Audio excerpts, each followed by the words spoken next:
Y bueno, pues con este concepto, chicos, el gerente, una vez que programa, tiene tres herramientas de control, ¿ya? Y esto sí es lo más preguntado, ¿ya, chicos?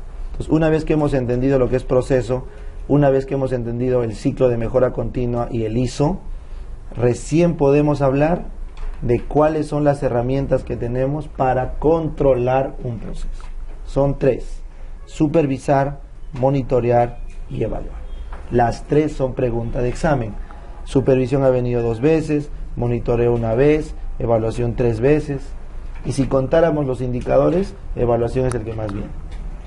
Entonces yo les pido por favor que estos 3 colores nunca se olviden, completito como está, ¿ya? ¿Qué es supervisar? Pregunta de examen.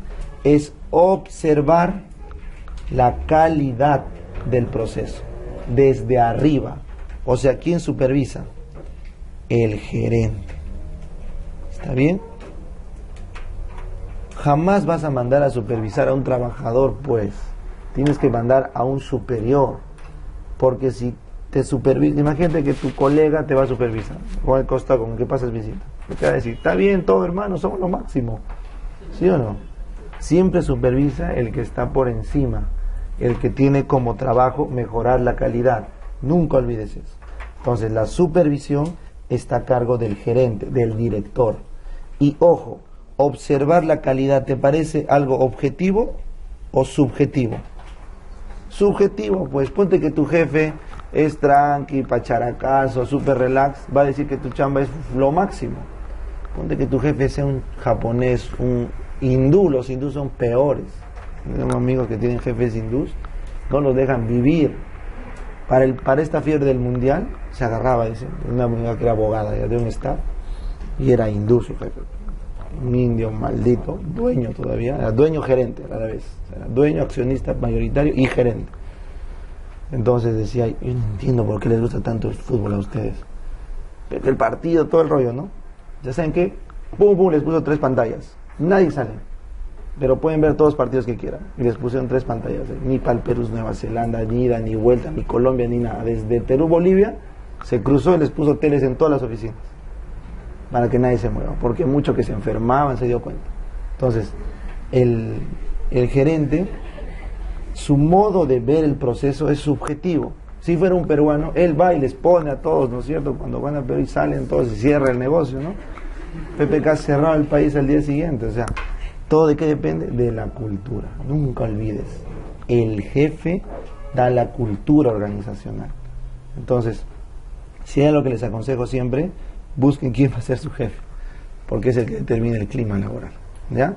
Entonces, el jefe observa la calidad, pregunta de examen, subjetivamente. Recuerden eso. Por lo tanto, nunca es punitivo. Recuerden eso. Siempre es capacitador. Nunca es punitivo, porque es subjetivo. Siempre es capacitador. Entonces la supervisión nunca es punitiva, es capacitadora, es subjetiva y está a cargo del gerente. ¿Para ver qué? La calidad del proceso. ¿Está bien? En cambio, cambiamos de ecuación, el monitoreo. El monitoreo es diferente. Es un proceso técnico. Por lo tanto, tiene que ser un procedimiento cuantitativo. Pónganle acá por favor, cuantitativo, que se realiza sobre actividades de suma importancia, de corto plazo y de poca predictividad, que crean una necesidad de observación continua. Entonces, volviendo al ejemplo, en el aula virtual, que el video esté subido es un proceso crítico, crean, crítico. Peor ahora cuando está más cerca los exámenes de NAME, salud, es un caos, porque no han estudiado todo el año, quieren estudiar una semana antes. Entonces ahí saltan todos los indicadores. Entonces, si el video se sube o no, revienta 10 alarmas. En todos los correos te llega video subido, falta subir, al doctor Ortiz, te falta. Su bandeja es puro correo, te falta subir, tal. ¿No? Entonces, claro, como él está en su residencia y todo, se demora a veces, ¿no? Pero ese es un proceso crítico. Entonces, cuando les pregunten, cuando un proceso es crítico, ¿qué tienes que aplicar en control? monitoreo. Monitoreo. Por ejemplo, en UCI, cuando decimos se monitorea al paciente, frecuencia cardíaca, respiratoria, presión, porque es algo crítico. Entonces, monitorear, pregunta de examen, es cuantitativo, es un proceso crítico, ¿correcto? Y el fin es medir si se está cumpliendo el objetivo. ¿Ya? Nunca te olvides. El monitoreo. Finalmente, en evaluación, paso final, con eso terminamos. La evaluación es el elemento final. Para ver qué, la consecución de objetivos, para ver si se logró o no se logró. Es el evento final, chicos, para ver si se logró o no se logró el objetivo. ¿Correcto? Entonces, esos tres, según la norma técnica inclusive del MINSA y según todos los libros de gestión, son las tres principales herramientas de control. Hay más, hay muchas más, pero son las principales. ¿Ya? Entonces, vamos a hablar ahora de la más importante, que es supervisión. Luego vamos a ver de la evaluación con indicadores, que es la parte clave de la clase. Entonces, nunca olvides el control, esto todavía es control, ¿ya? Esto es control, ¿ya? No se confunde. El control parte desde el planeamiento. Eso también a veces se equivocan. Doctor, pero no era planificación, organización, dirección y control. Sí, pero el control se planifica junto con la primera fase. Por eso acá les traigo este dibujo, miren. El POI, ¿de dónde venía? Del PEI, del plan estratégico. Entonces, el POI tiene objetivos generales específicos que son del PEI, y luego crea sus actividades y sus recursos. ¿Eso qué es? Organización. Entonces, esto de acá para abajo es organización, esto de acá para arriba es planificación. Pero mira, cada fase del POI tiene que tener su indicador en el plan de evaluación o plan de calidad o plan de control, ¿ya? Porque han venido las tres opciones en las claves. Hay plan de evaluación, plan de calidad o plan de control. Este plan, ojo, llevamos tres: PEI, POI y el plan de evaluación. Ya van tres planes. Este plan tiene un indicador para cada uno. Entonces, ¿cuál fue la pregunta de examen? El control. ¿Cuál es la herramienta principal para la medición? Los indicadores. ¿Qué me dice el indicador? ¿Cuán cerca estoy de la meta? De la meta. Entonces yo les dije, para cuando hagan su plan estratégico hasta el examen de residentado, sus metas deben ser mensuales y sus indicadores diarios, porque cada día cuenta, cada hora cuenta. Peor, de enero en adelante cada hora va a contar. Entonces por eso les digo, pónganse indicadores de gestión. Los tipos de evaluación, acá están, esto no creo que les pregunten, en verdad esto es bien subjetivo, pero sí recuerden que hay un plan de evaluación con indicadores para cada fase del POI, Muy bien, entonces durante el proceso, ¿cuáles eran las herramientas? Monitoreo y supervisión. ¿Supervisión qué era? Quali, monitoreo, quanti. Pero al fin del proceso, cuando acababa todo, ¿cuál es la herramienta? Evaluación. La evaluación por definición es quanti. ¿Ya? Entonces, nunca lo olviden. Desde el planeamiento se hace el control, durante el proceso se monitorea, supervisa y el fin es con evaluación. Muy bien. Entonces, si les preguntan, ¿el planeamiento se acuerdan qué fases tenía? El análisis, el ASIS, ¿se acuerdan? Este es un pequeño resumen. El ASIS incluye la población, la demanda, los productos, incluye el FODA que les dije, la estrategia y al final los objetivos. En cambio el control, pregunta de examen, ¿qué tiene el control? Sus mecanismos, no lo olvides. ¿Cuáles eran los tres mecanismos? Supervisión, monitoreo y evaluación. Pregunta de examen. ¿Cuál era la herramienta principal para usar estos mecanismos? ¿Revisar a quién? A los indicadores. ¿Qué eran los indicadores? Los que me decían cuán cerca estaba de quién, de cumplir mi meta, correcto. Y finalmente, cuán alto sea mi meta. Supongamos que tus indicadores, doctor, yo me puse una meta, subir un punto de salud pública para enero. Mis indicadores eran banquearme 100 preguntas por semana y no fallar más de 20. Doctor, todas las semanas fallo una. Acá. y mi nota ya subió un punto. Qué bacán. Ahora, ¿qué haces? ¿Qué haces? Ya subiste un punto. ¿Qué haces? Más, acuérdate, más, quiero más, más, más. Eso se llama subir el estándar. El paso final, el paso máximo del control es aumentar el estándar. ¿Quién aumenta el estándar? El gerente. Por eso tú dices, vas con tu jefe, mire jefe lo que he conseguido, qué bonito, palmada, feliz, sí. Ahora quiero más. Te va a poner más y más y más. Y eso no está mal, no lo olvides. Porque ahí que se está garantizando la continuidad de la empresa. Entonces el gerente siempre desarrolla la empresa para que pueda competir. Entonces los estándares suben en función de la gerencia. ¿Qué es el estándar entonces, chicos? Pregunta de examen. Es el límite máximo que yo me tolero para cumplir mis metas.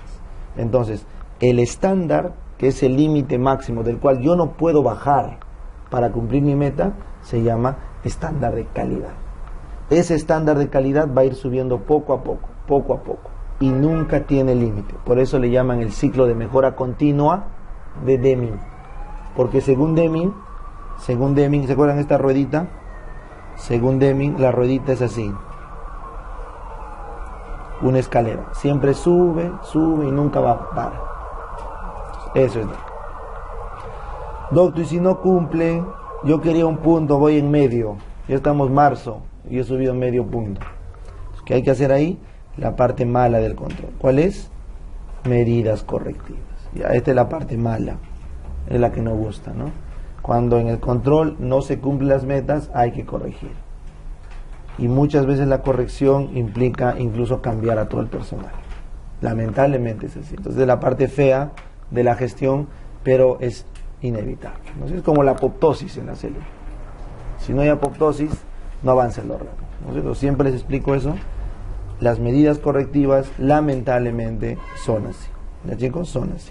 De repente en otro modelo de mercado, en un modelo diferente, del trueque de repente, no sería necesario la calidad.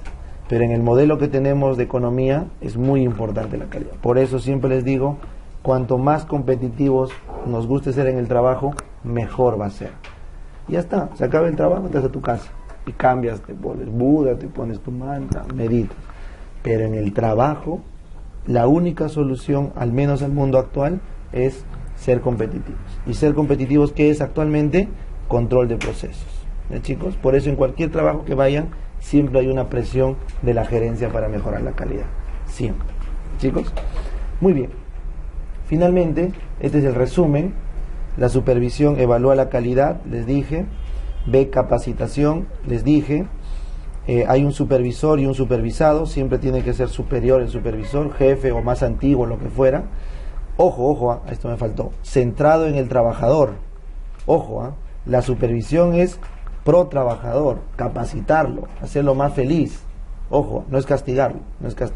Y dependía de qué les dije, del liderazgo, ¿no? Si tu jefe le gusta el partido, todos se van a ver fútbol con él. Si tu jefe es hindú, te quedas ahí y te pones tu tele. Y el tele, puedo poner por radio. ¿Ya? Entonces, eso depende del liderazgo. ¿Ya? Entonces, supervisión. En cambio, el monitoreo va al proceso. No me interesa el trabajador. Como es tan importante el monitoreo, el trabajador no interesa. Lo que interesa que es la tarea. Recuerda. Y eso no es malo, porque es algo muy crítico. ¿Ya? Por ejemplo, en la Abacus, un proceso, yo voy a trabajar en la Abacus, un proceso crítico que se monitoreaba era el etiquetado y el enchapado de la cerveza. El etiquetado tenía que ser perfecto. Cada etiqueta tenía que calzar. Se compraron 1000 etiquetas, tenían que salir 1000 botellas. Ese era un momento de monitoreo, porque la etiqueta era lo último que se le pone a la cerveza. Entonces, si hay 1000 etiquetas y solo hay 900 botellas, quiere decir que 10 se han roto en la última parte del proceso, porque se programa en función de la línea. Y era crítico. Y el otro era las chapas, ¿no? Imagínate que pongas tapa de cusqueña a una pilsen, no puedes deschapar, ¿no? O sea, se perdió la cerveza, ¿ya? Siempre me acuerdo un caso de un trabajador, bueno, tuvieron que despedir, pobrecito, porque se equivocó de caja. 50.000 cusqueñas salieron con tapa de pilsen y tuvieron que botarse, porque eso no se puede ni siquiera revender, ¿no? O sea, porque imagínate, la gente le toma foto, fue todo un caso. Es un ejemplo de un proceso monitorizado. En salud, ¿qué monitorizamos? UCI, pacientes críticos. El MINSA, ¿qué monitorea? Mortalidad materna, mortalidad infantil, los indicadores clave. ¿Ya? Finalmente, inmediata corrección, ¿verdad? Al toque hay que corregir. Finalmente, la evaluación es la comparación, pregunta del residentado, comparación de la meta, ¿con qué? Con lo planteado. ¿Cómo se llama lo que te planteaste? ¿Cómo era lo que tú querías hacer? Estándar. La comparación de la meta con tu estándar. ¿Correcto? ¿Y qué utiliza la evaluación? Indicadores. ¿Qué indicadores recuerdan? Estructura, proceso y resultado. Esto vamos a ver ahorita. Entonces acá les pongo para qué supervisar. Siempre supervisen, por favor, y siéntanse felices si sus jefes lo supervisan. ¿Ya? Eso quiere decir que su gerencia, su proceso estratégico está bien. Si tu jefe no lo conoces, no lo ves, preocúpate, porque esa empresa algún día va a desaparecer. ¿Ya? Siempre celebren el control, porque eso implica que la empresa está yendo bien. Entonces supervisa para ver el cumplimiento de tareas, para verificar el desempeño, para asegurar el uso correcto de recursos y para identificar cualquier desviación del trabajo, de tal forma que se pueden corregir a tiempo. Por lo tanto, concluyo la diapo con que la supervisión es el primer paso del control, el primero, y es responsabilidad ¿de quién? De la gerencia, supervisar. ¿Ya? Muy bien, entonces con eso hemos terminado la supervisión. Ahora vamos, ¿está bien? Antes del break vamos a hablar de los indicadores. Chicos, esta es la diapo más importante de esta primera parte de la clase. ¿Ya? Entonces miren, los indicadores ya les expliqué que estaban en ese documento que les subí al aula. El indicador tiene siempre un nombre: cobertura, concentración, rendimiento, productividad. Tiene una definición, explica de qué se trata, o sea, qué es el indicador, pero lo más importante es su objetivo, o sea, que mide, ¿ya? Finalmente, una fórmula, que esto es lo más importante para ti, ¿no? Porque responde a las preguntas de examen, la fórmula. Una fuente de datos, que casi siempre es el registro GIS. Una periodicidad, que casi siempre era anual, ya les dije. Y una interpretación, o sea, ¿qué significa que esté alto, bajo? Si yo te pregunto, ¿qué significa una cobertura cercana al 100%? Que todos están siendo atendidos. Y una concentración cercana a 1, que por cada paciente una sola consulta. Entonces, eso al final depende del estándar, que es lo mínimo que tienes que cumplir. Nunca lo olvides. Entonces, en función de estos indicadores, vamos a estudiar los indicadores que en el año 60 nos dio Don Abedian, le dieron su maquillada en el 2000, y el 2013 tenemos los indicadores finales. Entonces, Don Abedian es una estrella para los gestores, ¿ya, chicos? ¿Quién era su superestrella de los salubristas? La Londe, ¿no? La superestrella de los epidemiólogos, Hill, Bradford Hill, Level y Clark. Y la estrella de los estadísticos, Gauss, ¿no? Gauss. ¿Quién es su estrella de los gestores? Don Abedian. Don Abedian es el máximo representante histórico de la gestión en salud. Don Abedian dijo: los indicadores en gestión me han dicho que son estructura, proceso y resultado, ¿verdad? Eso lo sabían todos, no lo inventó Don Abedian, no, siempre se supo. Cualquier proceso requiere una estructura, un material, requiere un proceso propiamente dicho, que es el trabajo sobre ese material, y tiene resultados finales, ¿no es cierto? Cumplimiento de algo. Entonces, la salud, ¿qué tipo de estructura necesita? Postas, hospitales, médicos, farmacias, etc. ¿Qué hace con las postas? Las utiliza. El consultorio está ocupado 5 horas al día, 10 horas al día. ¿Qué hace con la cama? La usa. Está ocupada medio año, solamente 10 días al año. ¿Qué hace con el médico? Lo hace trabajar. El médico trabaja 5 horas al día, 10 horas al día y me atiende X pacientes. Entonces, estos indicadores son de estructura y proceso. Y al final la posta queda salud. No sé, pues, calidad, prevención. Entonces, los resultados se miden al final. Entonces, los 3 indicadores se llaman estructura, proceso y resultado. Entonces, lo que hizo Don Avellán dijo, bueno, en salud tenemos una característica. La estructura, que son los recursos, pueden ser disponibles, que hayan, pero pueden haberlos, pero por algún motivo la gente no los usa, accesibles. Entonces, la disponibilidad significa que el recurso exista, la accesibilidad significa que el paciente lo utilice. Entonces, la pregunta de examen clásica es, ¿qué pasa si un establecimiento de salud queda muy lejos de la comunidad?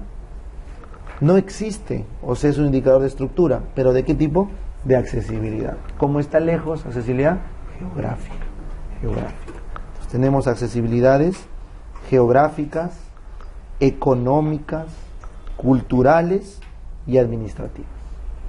Se llama geográfica por la ubicación del lugar, se llama económica por el precio accesible o no para el usuario, se llama cultural por la disposición del usuario a utilizar el servicio.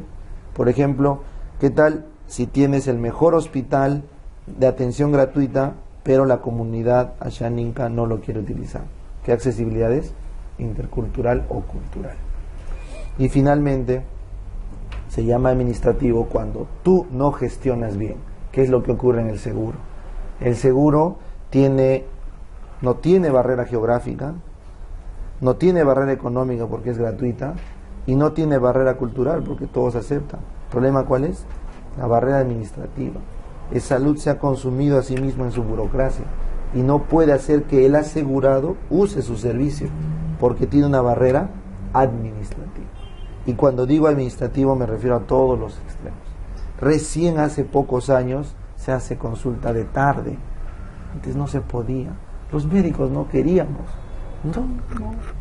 Te botas porque tienes que ir a la clínica en la tarde. ¿Por qué voy a estar en salud? Pero yo te quiero programar. No. Porque en la tarde las clínicas revientan porque la gente deja de trabajar y va en la tarde a las consultas privadas. Entonces es una barrera de accesibilidad. Después se fue rompiendo la mano poco a poco al gremio, es una pelea, ya, ahora sí, un poquito en la tarde. Pero todavía no hay noche. ¿Cómo en la clínica atiendes 10, 11 últimas consultas y en salud no puedes?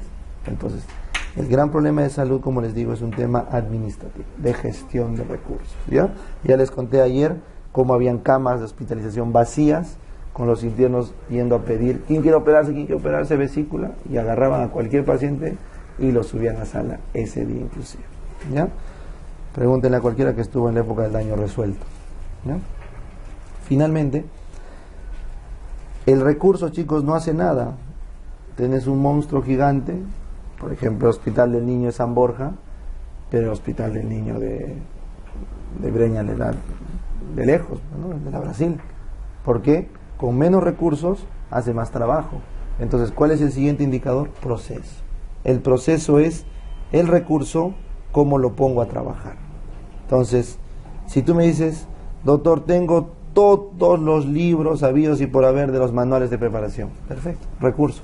¿Pero qué hay que hacer? Hay que leerlos. Ese es el problema. Entonces, tengo el hospital más grande del Perú.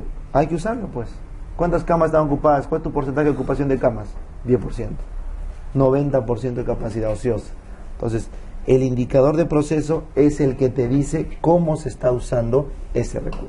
Entonces, para Don Avellán habían los indicadores de actividades, de productividad, de uso, ¿se acuerdan? La concentración y de utilización. Eso es lo que dijo Don Avellán.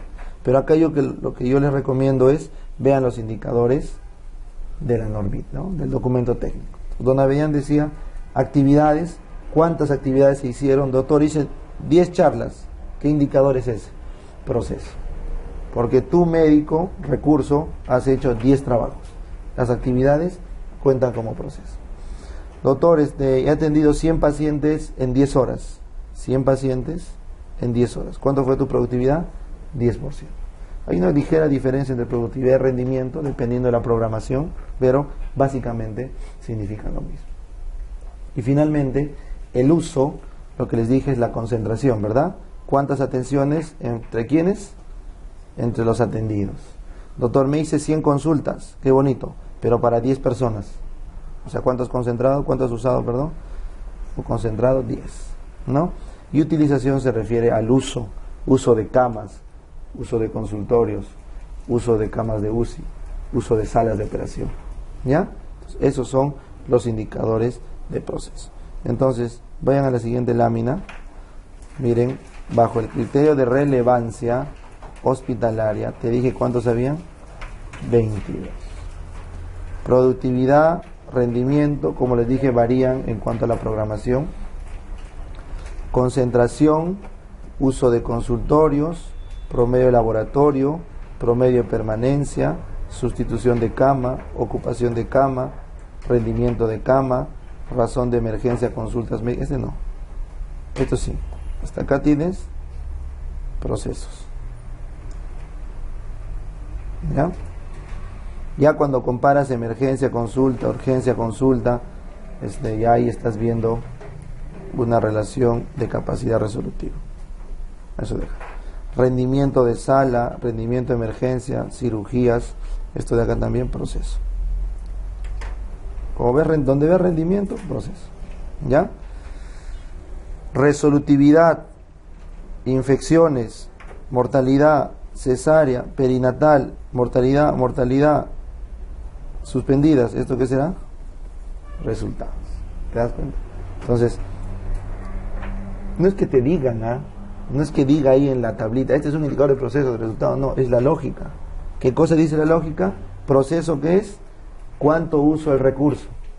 Pero si yo te pongo mortalidad, eso es un resultado. ¿Cuántos se me murieron, cuántos no? Eso no es usar el recurso, ese es el resultado. Entonces, el objetivo simplemente es que a cualquier indicador que te presenten, ojo, acá hay 22, porque han sido seleccionados de varias decenas, docenas de indicadores. Entonces, estos son los 22 mínimos que el MINSA dijo lo voy a usar. Pero para las preguntas de examen nos preguntan los primeros 5, ¿no? Pero igual por si acaso, apréndelos, ¿ya? Y finalmente, regresamos acá, los indicadores más importantes son los de resultado. Nunca lo olvides, ¿ya? Los de resultado. Los indicadores de resultado son inmediatos y comunitarios o reales, así me acuerdo. Entonces se llaman resultados, ojo, ojo. Cuando tú leas un libro de gestión, ¿cuál es el indicador de resultado? ¿Cómo es? Te van a poner en gestión, eficacia, efectividad, eficiencia. Punto. En un libro de gestión, a secas, eficacia, efectividad, eficiencia. Pero cuando leas a Don Avedian dijo, un momentito, en salud tenemos una característica. ¿Se acuerdan cuál era el objetivo principal en gestión de salud? La primera diapo. Objetivos, ¿pero para quién? Para los propietarios, para la población. Don Avedian dijo, como nuestro cliente es lo más importante, vénganse acá, resultados de la comunidad es un indicador muy importante, muy aparte, que corresponde a la efectividad. ¿Correcto? En cambio, los resultados inmediatos son la cobertura, eficacia y eficiencia. Si te das cuenta, eficacia y eficiencia cumple con el libro de gestión. ¿Y cuál es lo que no existe en el libro de gestión? Tu pata de SAN no conoce cobertura. ¿Qué es eso? Cobertura. Es que en la parte pública, cuando tú tienes un establecimiento de primer nivel, ¿qué te asignan? Una comunidad. Y tú tienes que coberturar al 100%. En cambio, cuando tú abres tu clínica, tu tienda, tú compites en un mercado con el otro y vas ganando cuota de mercado. Pero en salud, como te asignan, tú ya tienes tu mercado para ti. Entonces, ese indicador no existe en otras especialidades. Nosotros tenemos indicador de cobertura. Entonces, vamos a explicar uno por uno, que son súper sencillos. Cobertura creo que ya está claro, ¿no? Cantidad de atendidos entre toda la población, ¿cierto? Entre toda la población. Entonces, acá tendríamos, bueno, acá nos han puesto cobertura. ¿Por qué crees, ¿Por qué crees que no hay cobertura acá? Les he dicho ayer, Hospital, pues. ¿El hospital tiene cobertura? No. La cobertura es para el primer nivel. Entonces, ¿qué hago? No te preocupes, en la última lámina te he dejado los indicadores del primer nivel de atención. Que también es pregunta examen. ¿Ya? Acuérdate, ¿eh? Entonces regresamos acá. Vamos a hablar, ya está cobertura, vamos a hablar de eficacia. ¿Qué es eficaz? Nunca lo olvides. Eficaz es algo que sirve, pero en condiciones teóricas, experimentales, en el pensamiento. O sea, no es real. Métanse en la cabeza. Algo eficaz no es real.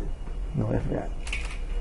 Entonces, si yo, como dice acá, eficaz es lo que te cuenta la farmacia.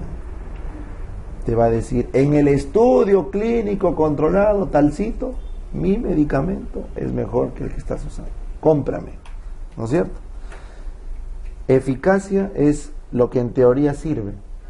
Lo que en teoría sirve. La vacuna de Bayer, de Roche contra el sarampión, ¿sirve para prevenir sarampión? Probablemente sí, probablemente sirva. ¿Prepararse para un examen te garantiza un mejor resultado? Probablemente sí, teóricamente sí, ¿no es cierto? Son dentro de la probabilidad, dentro de la idea, Pero, yo te pregunto, esta idea teórica experimental, ¿cuándo sirve? Tener 1000 amigos en el Facebook, ¿te asegura? ¿No?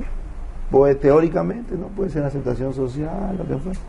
Pero cuando esto se vuelve real, se llama efectividad. Ve de la vida real, así me acuerdo. Nunca falles esto, en ninguna forma de pregunta. Porque si tú comprendes el concepto, ninguna pregunta te va a confundir. La efectividad con B de la vida real es el resultado en la comunidad, en la cancha.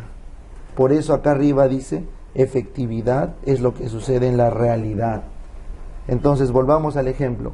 La vacuna de Roche, de Pfizer contra el sarampión, ¿cuándo será efectiva? Cuando vacunes a todos los niños, o por lo menos a un 95%, porque si no hay brote. Entonces, cuando cumples la meta de vacunación, recién la vacuna se vuelve efectiva. ¿Cuándo se volverá efectivo la preparación para el residentado? Cuando en el examen se consiga la plaza. Ahí la efectividad de este servicio solo se ve en ese momento, porque es el momento en el que ocurre en la vida real.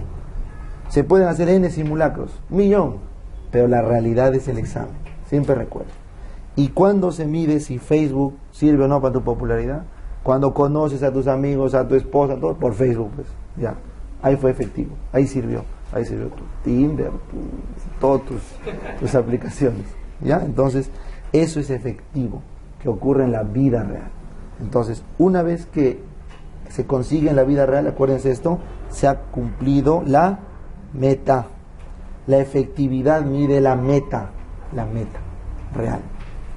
Porque la meta, ¿qué era? Unidad medible, cantidad y en tiempo. No se olviden, ¿no, chicos? Entonces, tú dirás, acá termina todo. No. Acuérdense de la primera diapo. Donald Trump y el otro, ¿quién era? El muñequito de Monopolio. Donald Trump, ¿qué es? La efectividad, el cumplimiento del objetivo. Ya es presidente. Pero ¿cuántos miles de millones de dólares le ha costado la gracia? ¿Cuánto crees que está perdiendo sus empresas? ¿Cuánto está haciendo quebrar? ¿Cuánto ha pasado todo el escándalo? Todo. Le ha costado un montón de recursos. Entonces, ¿cuál es el siguiente paso? El muñequito. La eficiencia. La eficiencia es conseguir la meta, pero con la menor cantidad de recursos. Pues ahí tú te das cuenta que probablemente Donald Trump no sea tan buen gerente, ¿no? Al menos desde el punto de vista monetario, todos están de acuerdo en que es un pésimo gerente, porque la caída de sus acciones, inversión de su capital, es estrepitosa a raíz o producto de su campaña electoral. Entonces, la eficiencia es conseguir la meta, pero optimizando el recurso.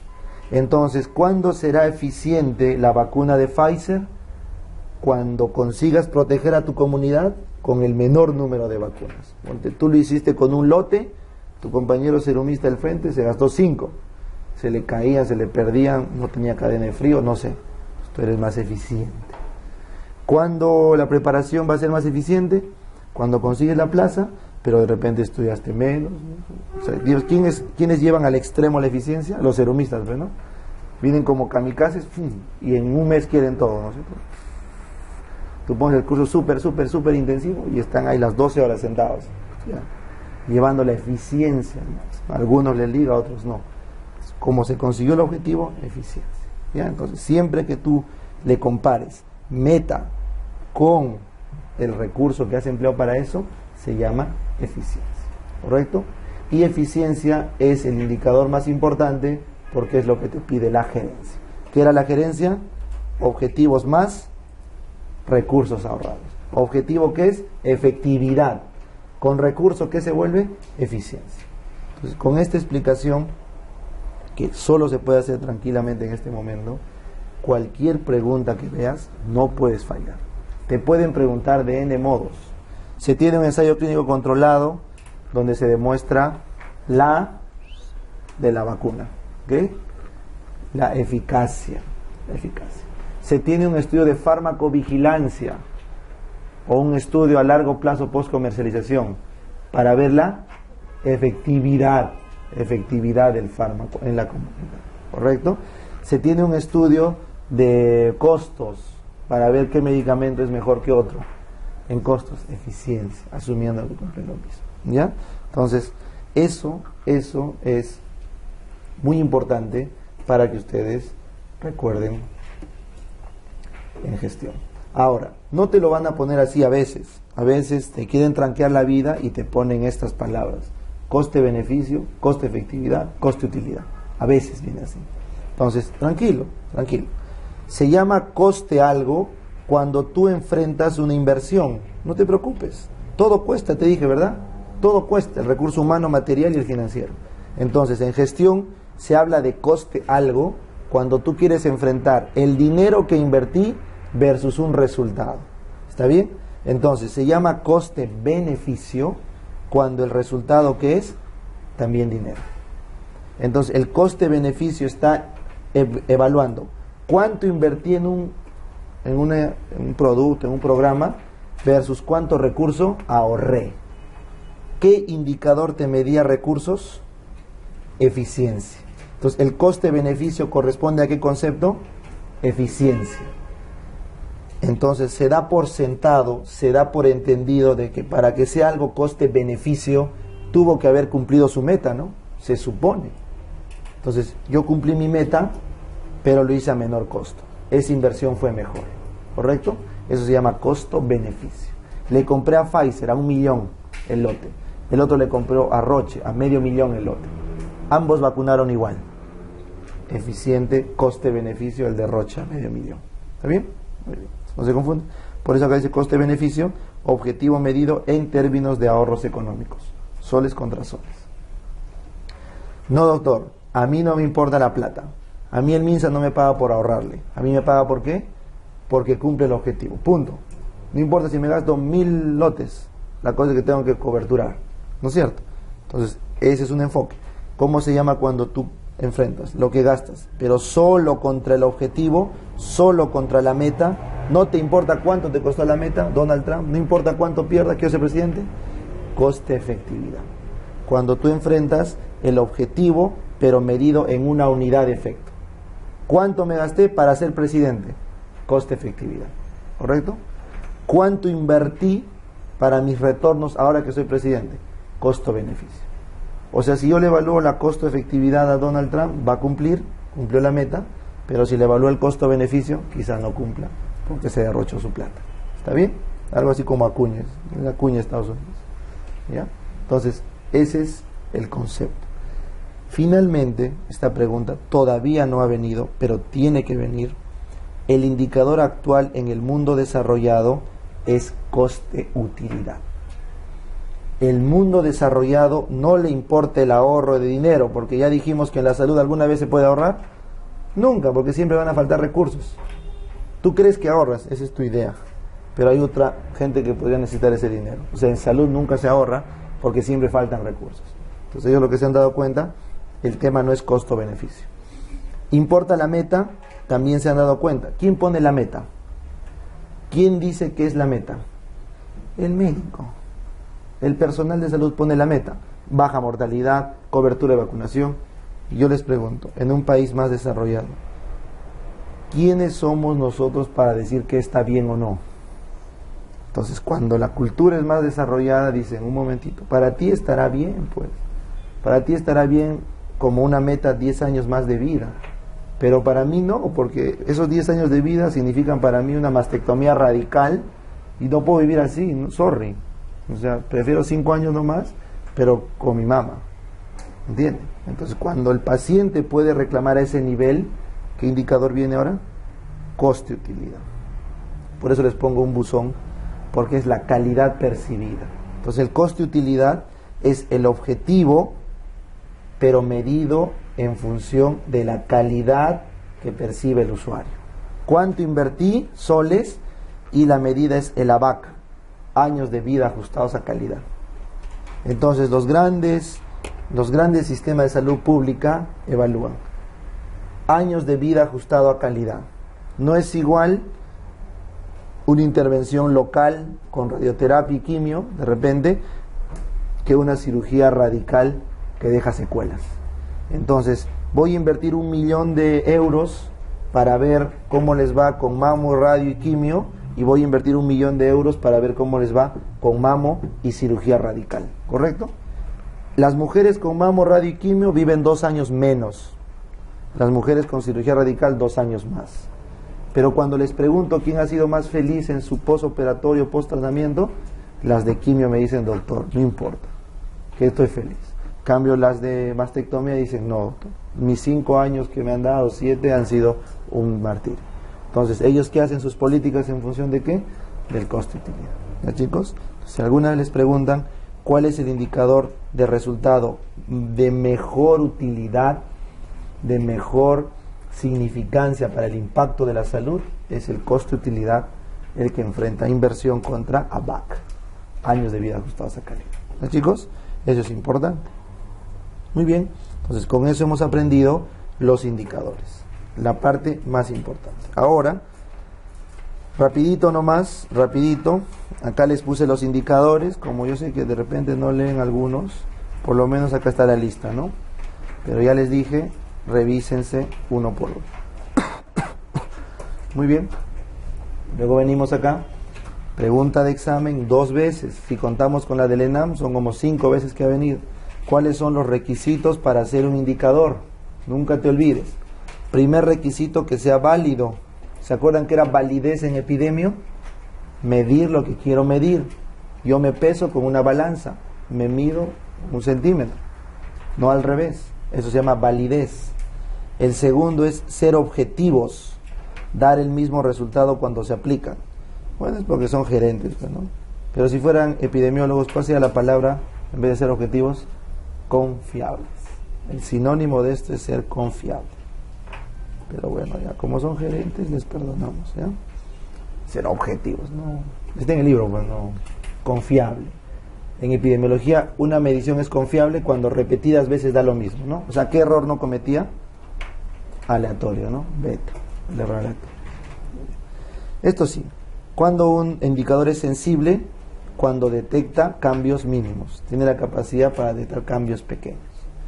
Y cuando es específico, cuando refleja que los cambios realmente ocurren en debida situación. Eso es igual que la prueba de sensibilidad y especificidad. Cuando una prueba es sensible, cuando agarra los positivos. Y cuando una prueba es específica, cuando agarra el negativo. Es lo mismo. Un indicador es sensible cuando se da cuenta rápido del error. Y un indicador es específico cuando me garantiza que ese es un error, que no es otra cosa. Cuando una prueba es sensible, cuando me agarra varios positivos. Cuando es específica, cuando me garantiza que ese está sano o que no está sano. ¿Ya? Muy bien. Entonces, esto está fácil. Finalmente, ¿cuál era el indicador más importante al final que había que ver? Les dije, el año de vida ajustado a calidad. Y eso es igual a hablar de ¿qué? De calidad. Entonces, ¿cuál es el indicador más importante en salud? Calidad. ¿Recuerdas? ¿De quién? Del usuario. Por eso, si hasta ayer te indignabas de por qué Salud defiende tanto a sus asegurados, por encima inclusive de los médicos, ¿no? Han visto que la protección del usuario como política de gestión está por encima inclusive de la protección del nosotros, del personal de salud. Por eso, porque lo más importante es la calidad. ¿Y cuándo nos vamos a dar cuenta de eso? Cuando seamos pacientes, ¿no? El día que nos toque ser pacientes de otros médicos, recién te vas a dar cuenta la importancia de esa política. ¿Ya, chicos? Entonces siempre seamos abiertos a una calidad para el usuario muy por encima de los requisitos para nosotros. ¿Es así, caballero, nomás? Y como les digo, solo cuando seamos pacientes ahí nos vamos a dar cuenta. Entonces, cuando un paciente va a una consulta, tiene una expectativa de servicio. Voy a la clínica Delgado. ¡Wow! Mira flores. ¡Wow! Mira, parece una nave espacial. No sé. Expectativa. No, yo que tú mejor lo llevo a la maternidad. A la maternidad. Ahí en el centro de Lima. No, qué miedo, qué feo, Dios mío. ¿Te das cuenta? Eso es la expectativa de servicio. El paciente llega, no va a saber, eso es expectativa, pues, ¿no es cierto? Lo que cree en su cabeza, en su mundo mágico religioso. Entonces, llega y va a recibir una calidad. Ahí se va a enfrentar, ¿no es cierto? Llega, vas a atender un parto, una cesárea, llega y se va a dar cuenta la imagen que proyecta la institución. Entonces, la calidad técnica, ¿tú en quién confiarías una cesárea, una histerectomía? En un cirujano de la maternidad. Otras operan cientos de veces más que otros. Entonces, los cirujanos de los institutos tienen 1000 veces más mano que cualquier otro lugar o cualquier otra preparación que haya habido. Es lógico. Nosotros como médicos sabemos. Esa es la calidad técnica. El qué. ¿No es cierto? El más lobo, el más tigre, nosotros lo conocemos. Inclusive hasta hemos entrado a operar de repente con uno. Pero a veces no son buena gente, pues. ¿Quién nos ha cruzado con un cirujano energúmeno que ni te habla ni te saluda, pero tiene la mejor mano, ¿no? Tú te harías operar con él, a ciegas, aunque no te salude, no te interesa, porque sabes que opera bien. Entonces, eso es el cómo se vende el médico. Como el paciente no es interno nunca, externo, rotante, entonces él no conoce eso. Por lo tanto, un médico tiene que mostrar dos imágenes. Una imagen técnica, el saber, y una imagen funcional, el cómo dar el servicio. De tal forma que el paciente, en la calidad de servicio percibido, se va a ir con un servicio o una percepción de servicio. Entonces, se puede ir maravillado. Qué hermoso me han atendido en la clínica, todo limpio, ordenadito. Pero de repente le han dado el medicamento o el procedimiento incorrecto. O sea, él vio la parte funcional, pero nunca se dio cuenta de la parte técnica. Y viceversa, ha podido tener la mejor cirugía que existía, el mejor corte, la mejor disección, la mejor reducción de cáncer, pero nunca, como le trató mal el médico, no le pasaba visita, o sea, iba rápido, no le salaba viejito, que no, se va con una calidad diferente. Entonces, eso es lo que suele pasar. Se van a clínicas enormes y dicen, no puedo creer, tanto he pagado para eso, igual me han hecho esperar, nunca bajó el especialista, no había médico, ¿qué pasa? No hay hospitalizados ahí, que un hospital fantasma, ¿no? ¿Sabes? En cambio se van al niño, a la clínica del niño, a la maternidad. Dios mío, eso existía, tan barato y tan bien. Entonces eso es la calidad percibida. Se dan cuenta que entraron con una expectativa baja y se fueron con la máxima expectativa. Y es lo que pasa. Las clínicas del INEM, del niño, de la maternidad son buenas, no hay que hacer mucha cola, tienen buena atención. O en la maternidad no sé cómo sea, pero en el niño y en el INEM tengo experiencias cercanas de que es la mejor experiencia con la mejor calidad técnica. Entonces, eso es lo que se busca en el sistema de salud, que el paciente tenga una expectativa baja o normal y se vaya con una alta. ¿Y eso de qué depende? De que los médicos sean tigres, pero que también sean de calidad su servicio en cuanto a la forma como lo pagan. ¿Los chicos? Entonces, eso es el sistema de salud. Muy bien, entonces, finalmente, solo para terminar, el tema de calidad siempre habla o pasa por el tema de seguridad. Nunca ha venido, así que solamente les dejo esto, los 10 principios de la cultura de seguridad. ¿Ya? La cultura de seguridad del paciente implica estos 10 principios, solo lo dejo para redondear el tema. ¿Ya, chicos? Ahora sí, con esto terminamos, estamos ya para llegar a dirección, un poquito más es al toque, solamente voy a mencionar, les traigo esta lámina solamente para mostrarles que hay una directiva para ver el desempeño de las buenas prácticas en el primer nivel de atención. ¿Está bien? Hay un documento para ver cómo se mejora el desempeño en el primer nivel de atención. Entonces, la metodología de mejora del desempeño MMD es la forma como hacemos que nuestras postas y centros de salud mejoren su calidad. Solamente mostrarles que la estructura aporta un 25% y el proceso aporta un 75% al resultado según Don Abedian. Eso puede ser pregunta. Entonces, si tú me dices, para que yo construya un carro, ¿qué pesa más para un carro, un puente, una carretera? La estructura. El proceso pesa menos. Pero si yo quiero dar salud a una persona, la estructura pesa menos, el proceso pesa más. ¿Está bien? Entonces, ¿dónde hay que invertir si quiero calidad? En el proceso, en el trabajo de la gente, en el rendimiento, en la atención. Y así tengo mejores resultados. Por eso, si todavía creen que la gran solución del sistema es comprar más pastillas, ampliar hospitales, meter más camas, no están viendo por el lado correcto. No, están siguiendo a lo que dice Mariela Leiva, Huerta, la Bocajarro. Ellos no saben. El gran problema en salud diagnosticado por los grandes gestores es la gestión de los procesos de recursos humanos. ¿No, chicos? Recuerden eso. Para los periodistas es porque faltan hospitales. ¿Ya? Entonces, esto es lo que falta. Este es el día que el sistema de salud público gestione con esos procesos, acuérdense, un Rebagliati al 100% en sus procesos, ninguna clínica lo para. Ninguna. Ni juntándose todas la pararían, porque tiene el presupuesto más alto de salud, es el seguro más caro, o sea, que tiene más presupuesto, el que tiene más cobertura, más hospitales y que tiene más recursos humanos. Todo el mundo se muere por hacer residentado y trabajar en el Rebagliati, seguro. Todos. El día que aproveche ese capital, ninguna clínica le va a hacer el paro. Por eso las clínicas en su FODA, que está como amenaza, es salud, es una súper amenaza. Y van a poner a quien tengan que poner para bajárselo, porque es su gran amenaza. Por eso, desde el otro lado, tenemos que defender la capacidad de gestión de las instituciones. Y eso que salud es privado, ¿no?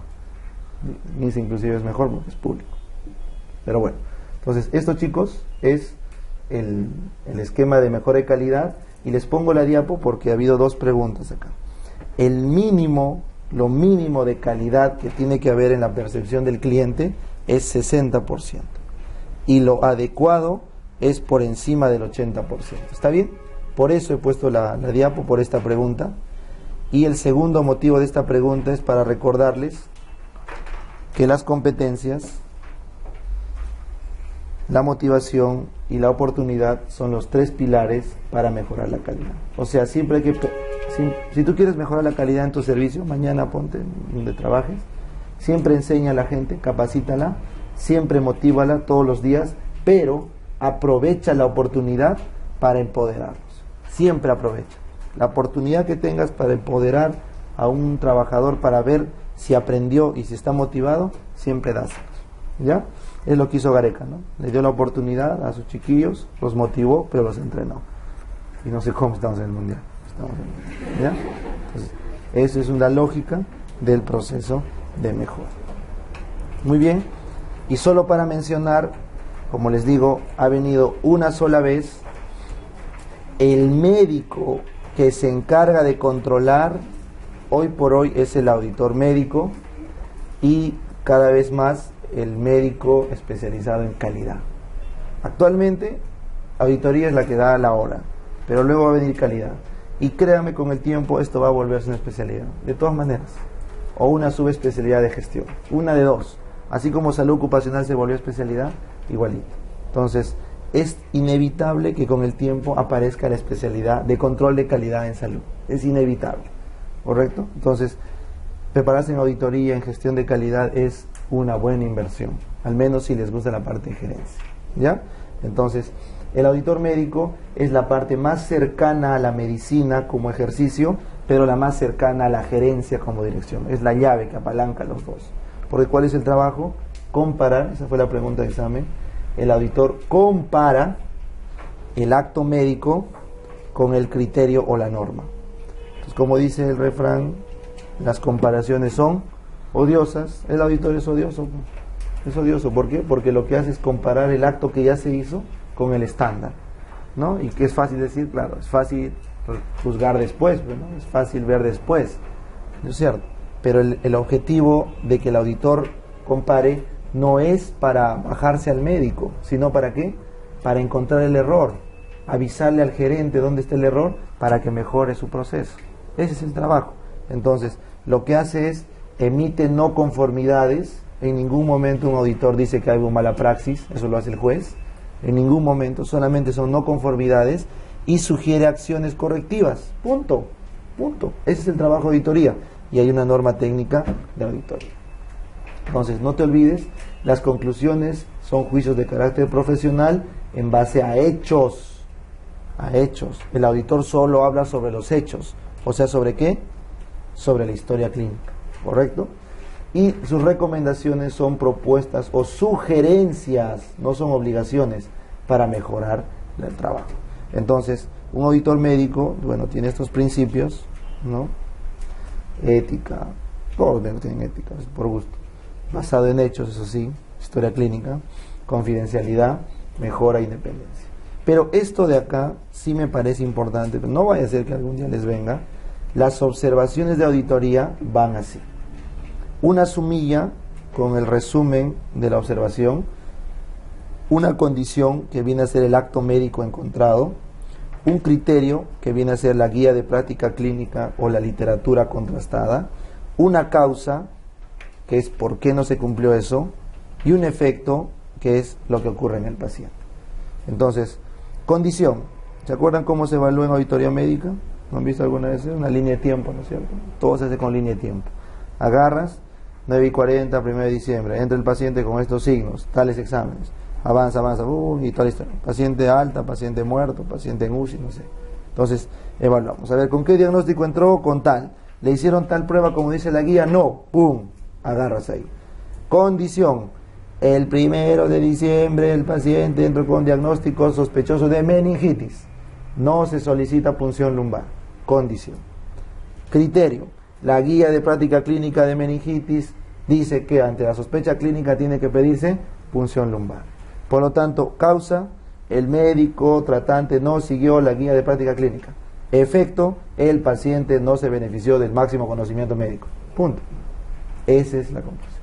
Entonces, luego, a que eso sea mala praxis es trabajo del juez. Pero el auditor lo que hace es salta. Entonces, el gerente va a ver, uy, ¿por qué no ha hecho lo que dice la guía? Le pregunta, no, es que en verdad lo ha visto el interno.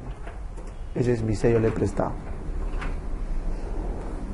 Entonces va a tener que el gerente decir, pues de mañana, todos los casos graves por lo menos, que lo ve el asistente, ¿no? Ya encontró un problema. Pero si nunca se audita esa historia, pasa al olvido. ¿Me entienden? Entonces, no es que el médico no sabe, ¿se han dado cuenta? Simplemente que nunca lo vio. Su sello apareció ahí porque era el interno. El interno se olvidó, no vino a la clase de neuro, no sé. Entonces, eso es la función de auditoría. Hay dos chambas, auditoría de calidad de registro y auditoría de caso. Esto en línea de tiempo es auditoría de caso.